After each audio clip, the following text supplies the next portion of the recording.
That's all I do anymore in my personal practice is just get with, I sample real drum grooves. So I'll take like Steve Jordan or John Bonham or whatever, and I sample that in GarageBand, and I just practice to that. And I record it. We'll talk more about recording.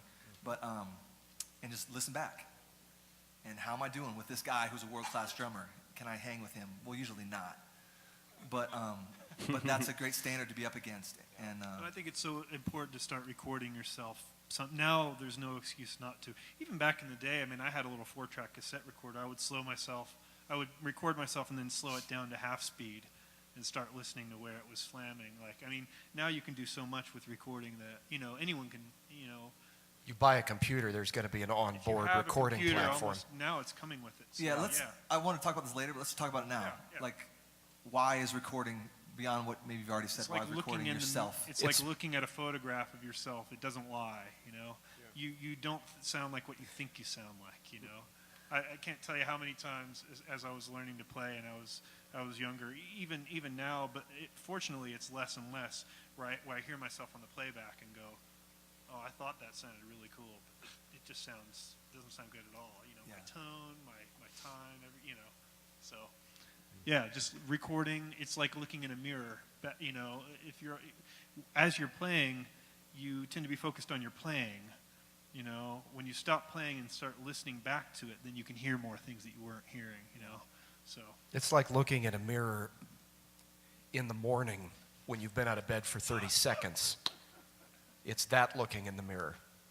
It's good for you, though, because it really does help you to because when you've got, like with drums, for instance, you've got all these mics, and these mics are very sensitive, and you're just hearing stuff in what you're doing, and the same is true. It's just something about the recording process that shines a spotlight on everything good about your playing, but even more than that, everything that's wrong with your playing. And the best musicians in the world will tell you that we've all still got something to learn, something we need to get better at. And so when you can record and listen, especially if you record, like this is a great way to work with a click track. Try to record yourself playing with a click, where the click is on a track. If you've got GarageBand, you can do this. There's a lot of different little recording platforms that you can get and record it, and listen to how you're floating around the click, and let that help you to get better at playing with the click. Sorry, that was ibuprofen. I'm not popping acid over here. Wow. I didn't know they made pills of that. Yeah, right. I would, recording is something. I came into the scene. I missed the whole really cool analog console tape recording situation. I know Zach did a couple records in that scenario, and that can make you a great player, and so can Pro Tools. But it can also... Do you know what he means by that? Like you can alter yourself digitally. Digitally, man, I'll tell you, I really suffered when I started messing around with digital recording, because you can make yourself sound amazing, and you may have played it horrible. Like, James was talking about your pocket might have been off a little bit. Well, you just grab that file and slide it back, and oh, hey, that's great. That's perfect, man. And so if you do start messing around with that, I would just encourage you to be disciplined. Yes. And don't start, cheating, basically. It's a great tool. It's a great thing to use, but don't rely on it. Rely on this and this, Yeah, I think that's good. good. I can't remember what it was. Cool. That's a good word. Said ibuprofen. Sorry. It goes back earlier about worship music and playing in a worship band. I played it, like I said, I played in a worship band for quite a while, and I even did some leading and played under Zach. And when I came into it, it was totally,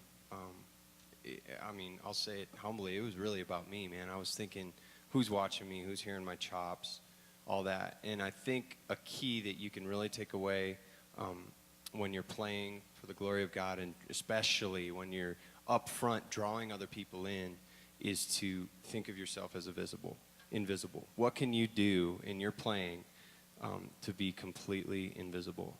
And that really takes chops to be able to lay back, to be able to do a groove that is as intricate, like what he was talking about, the subdividing on the snare, but have it not draw attention to yourself.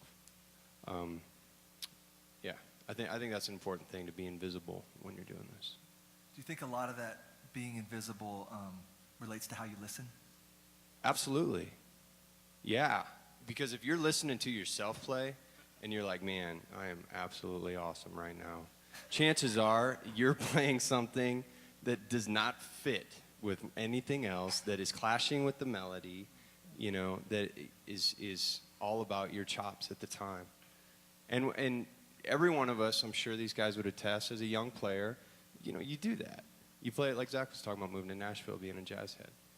I mean, we all do that. So it's a hard habit to break, but once you do, I think, and frankly, I think it's easier for yourself as an upfront musician to draw into worship and to lay before the cross if you are not focused on yourself. I had a guy tell me, one of the top session guitar players in Nashville, tell me, like, once he really learned how to listen, he almost wanted to just put the guitar down. Because I think what he was getting at is just that, you know, once I really, really get dialed into what else is going on around me, I may not even have that much to say because I'm so focused on what else is going on. And that's my starting point for, okay, now that I've really, really, really dialed into what else is going on around me, now I can maybe figure out something to say.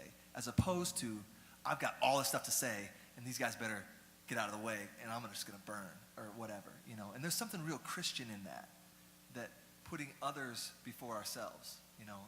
We can illustrate Christianity in the way that we serve one another, Philippians 2.